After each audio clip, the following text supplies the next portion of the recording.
A tensión racista desatouse tras o coitelamento dun home cometido sen motivo aparente por outro de nacionalidade sudanesa o luns pasado pola noite.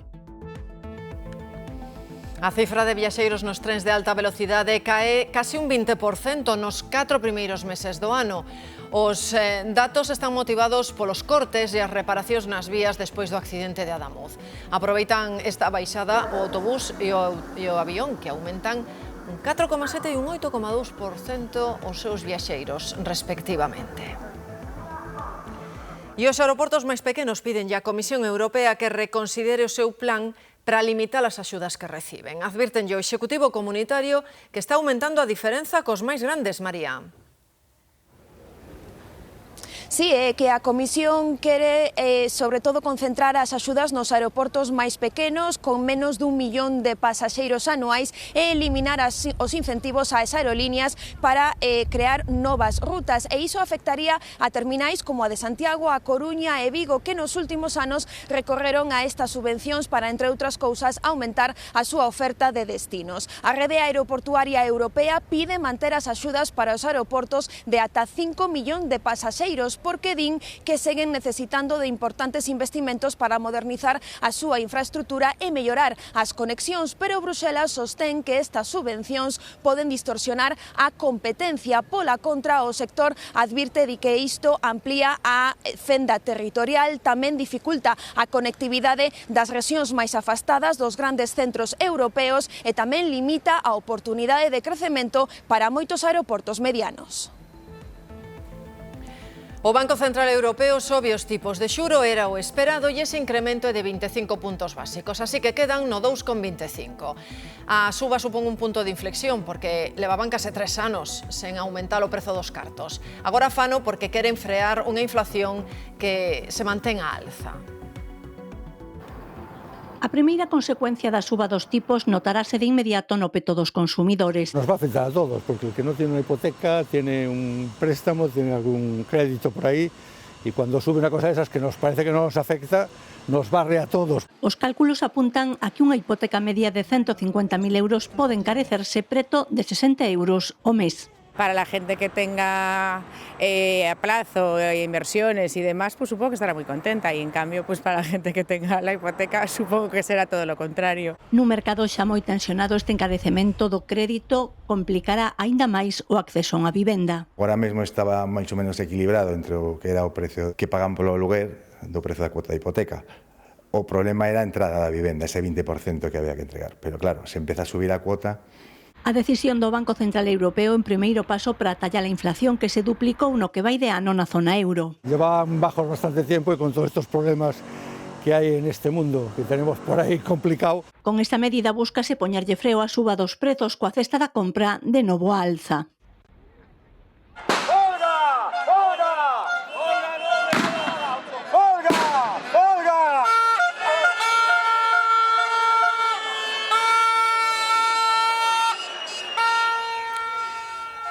Esta mobilización dos traballadores do metal causa moitos problemas para circular hoxe na cidade da Coruña. A protesta do sector cortou a circulación na pasaxe en Alfonso Molina, Alejandro.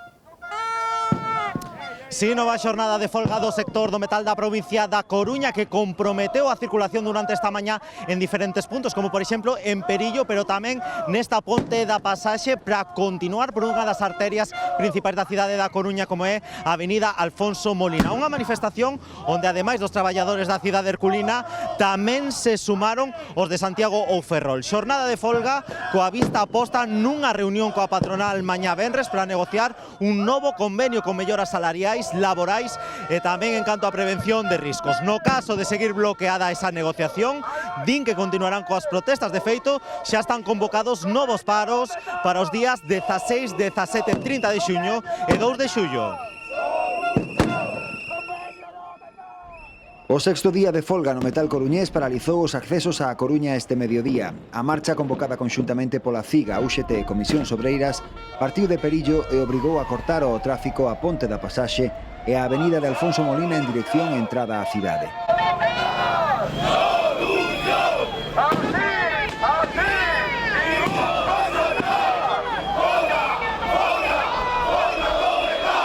Este venres, patronal e sindicatos volven sentar na mesa de negociacións. Os representantes dos traballadores demandan vontade real de chegar a acordos e advirten que non pensan afrouxar.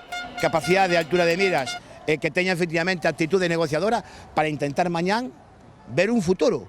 Que o convenio do metal hai que sacalo a base de loita e levamos 6 días de folga, a xente está moi motivada. Se non hai avances nesa xuntanza, o sector ten previstas novas xornadas de folga os días 16, 17 e 30 de xuño e tamén o 2 de xullo. O Congreso dos Deputados votou en contra dunha emenda presentada por Podemos que buscaba eliminar as penalizacións por prexubilarse con 40 anos cotizados. Recibiu o voto en contra de PSOE, PP e a abstención de Vox e o voto favorable do resto de grupos. O Executivo calcula que o custo de aplicar a medida superaría os 3.300 millóns de euros. O persoal laboral da Administración do Estado pode xa solicitar a xubilación parcial e grazas a unha medida que desbloquea preto dun millar de xubilacións que levaban paralizadas dende abril do ano pasado. Agora está pendente ampliar esa medida ao resto de administracións, as locais e as autonómicas, que tamén levan anos en bloqueo. Tras o verán haberá cambios nos centros de saúde en Galicia. Os médicos terán unha cota de consultas menor e máis tempo para atender cada paciente, Mar. O máis destacado si o tope diario que limita 30 consultas ao día a médicos de familia, 25 no caso dos pediatras e con citas de 10 minutos, 2 se son para receitas. Todo o que pase dese número considerarase sobre demanda, xestionarase de xeito eficiente para evitar máis esperas. Será o facultativo ademais o que organice a súa axenda para atender, por exemplo, a pacientes crónicos ou para realizar probas diagnósticas. 20 das citas diarias serán para enfermidades, outras 5 para receitas e outros 5 de autoxestión do médico, que terá un cupo máximo de 1.400 tarxetas.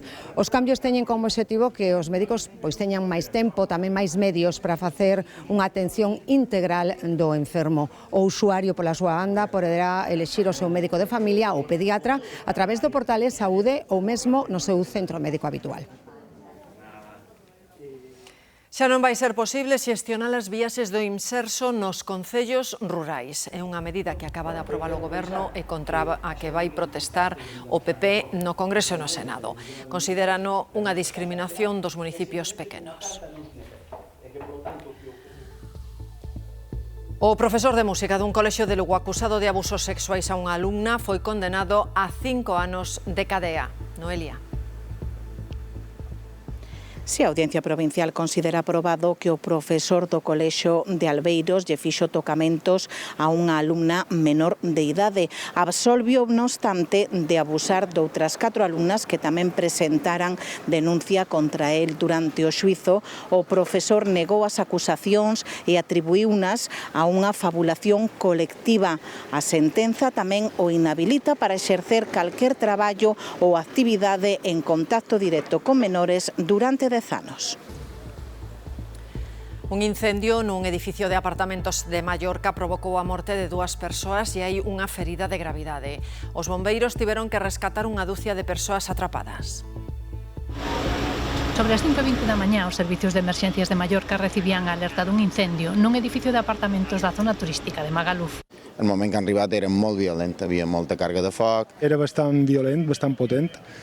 A virulencia do lume desatado á altura do 3º piso fixo reventar os cristais e propagou rapidamente o intenso fume ás 6 plantas superiores. Iso foi o que provocou a morte de 2 persoas que intentaban fuxir polas escaleiras. Per desgràcia, com sempre, la major causa de víctimes és el fum, efectivament. Molt poc temps te bloqueja i hi quedes. El fum el que ha fet és, per hueco de l'escala, ha fet tipus ximenea. Os bombeiros tiveron que rescatar ademais unha dúcia de persoas atrapadas na fumareda. 4 tiveron que ser hospitalizadas, unha delas en estado grave polas queimaduras. Estem desolats, estem molt trists, està tot ara en un procés d'investigació. A Policía Xudicial abriu unha investigación para determinar as causas do incendio, mentres o Concello de Calviá presta apoio aos afectados ata que se determine se poden volver ou non ás súas casas. Seguen buscando o asasino que onte en pleno centro de Barcelona disparou na cabeza a unha persoa. Esa é a imaxe que recolleron varias cámaras de seguridade da zona. Non tivo moito reparo en ir a cara descuberta. As investigacións seguen apuntando a un axuste de contas entre mafias. E temos unha última hora, coñecemos xa a sentenza do caso do Loteiro.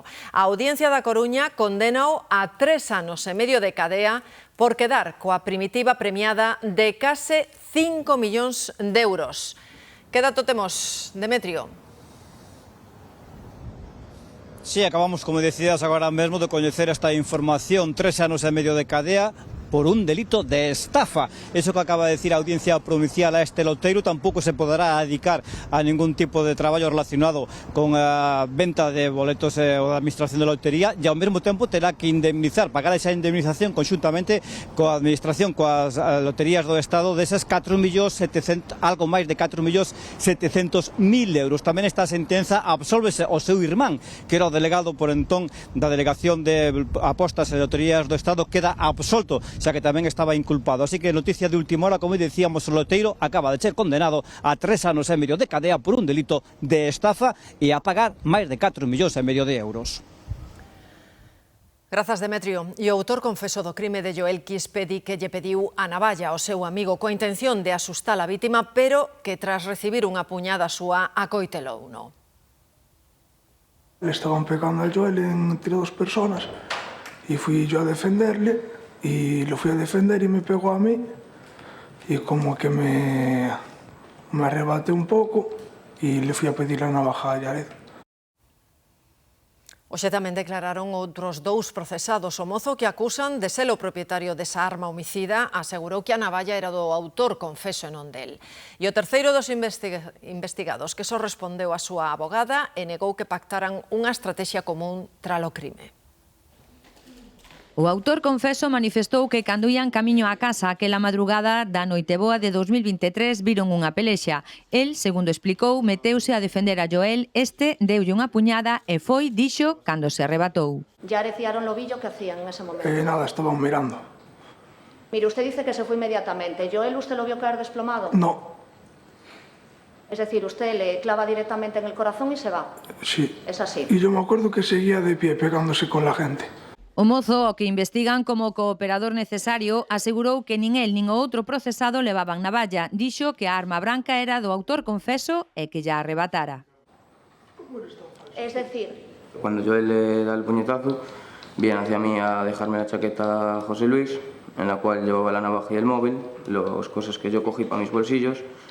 En el momento que yo me estaba poniendo la navaja en la cintura, él se acercó a mí, con ya la cara desconfigurada, bastante, yo qué sé, agresivo y non supe reaccionar.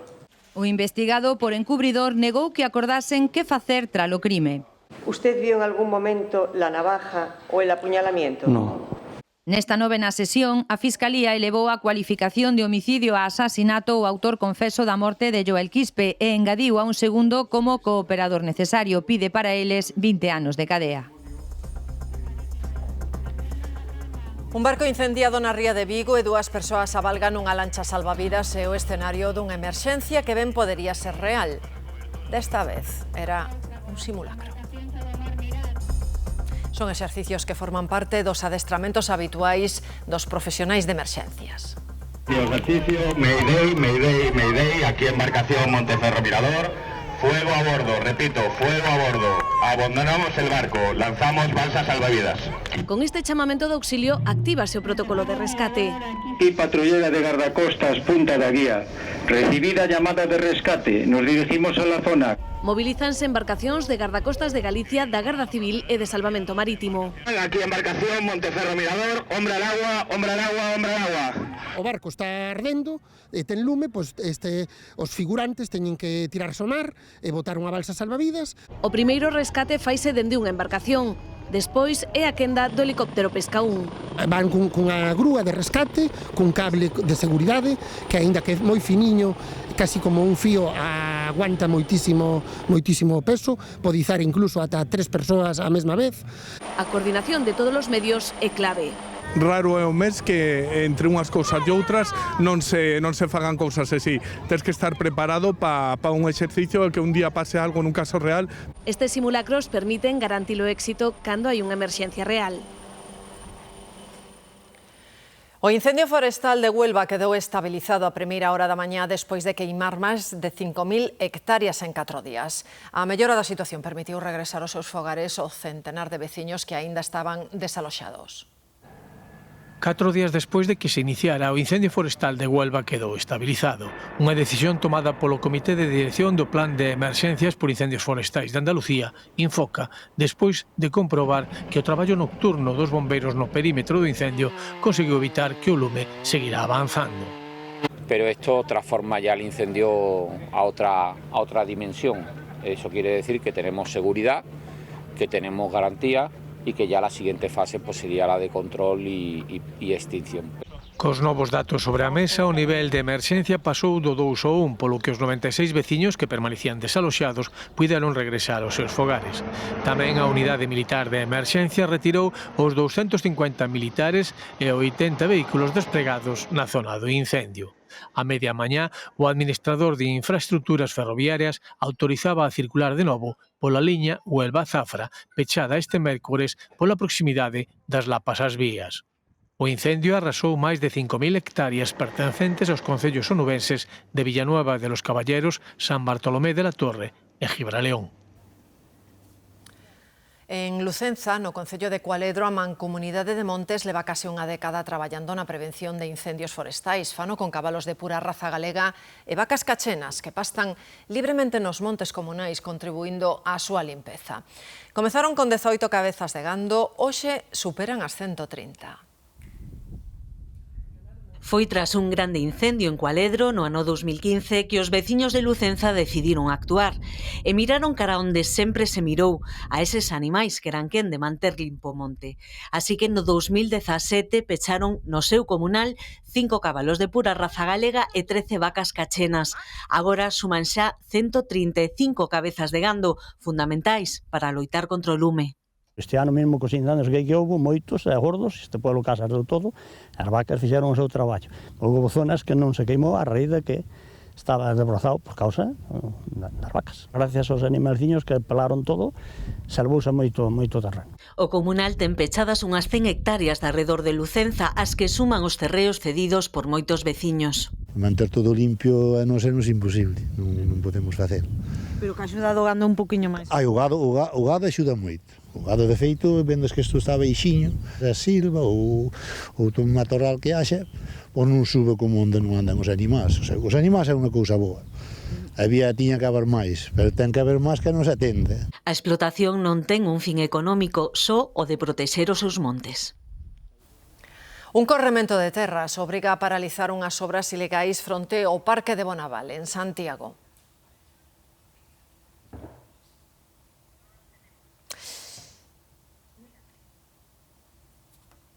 Imos facerlles unha pregunta. Cheganlles 3.500 euros ou necesitarían cobrar máis cada mes para poder falar de ser infelices? Din que o diñeiro non dá felicidade. Non compran a felicidade, pero bueno, axudan bastante. E canta axuda precisamos para afastar as preocupacións? Wow, con mucho, no sé, 2.000, 3.000. Hombre, más, cuanto más mejor. Vivindo cos fillos, entonces xa non me necesito diñeiro, vivo a conta deles. Segundo un estudo, en España serían precisos 77.000 euros o ano, uns 3.500 netos o mes para cadar a felicidade. Eso está moi ben. Inda que ya sei que pagar a Hacienda. Unha cifra bastante afastada do salario medio que roza os 30.000. Non chego. E eres feliz?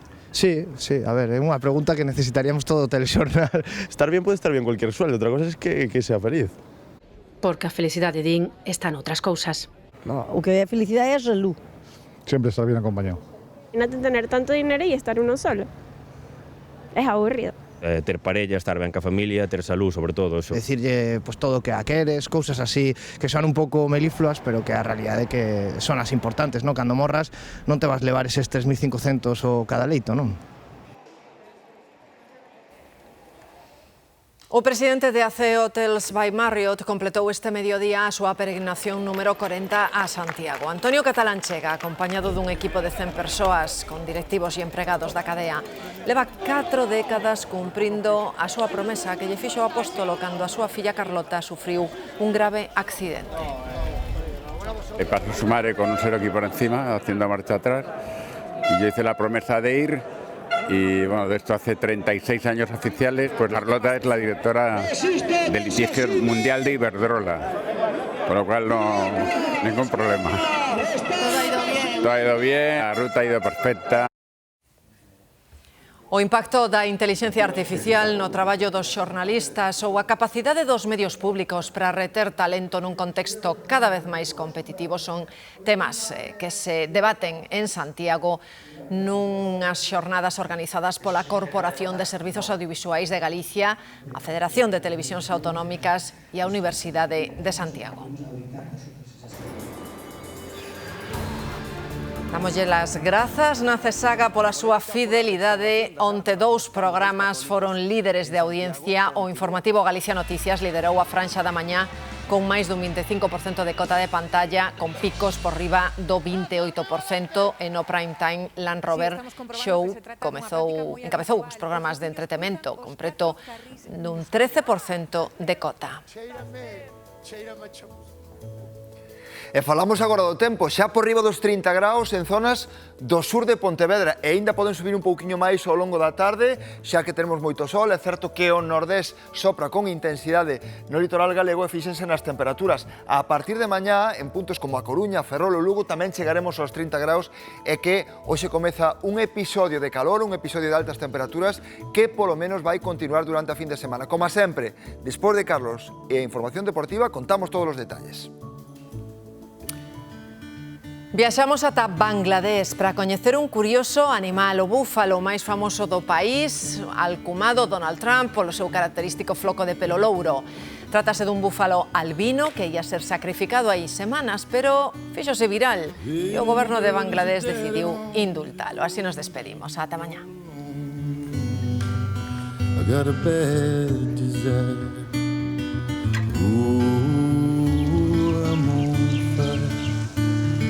Tell me now, baby.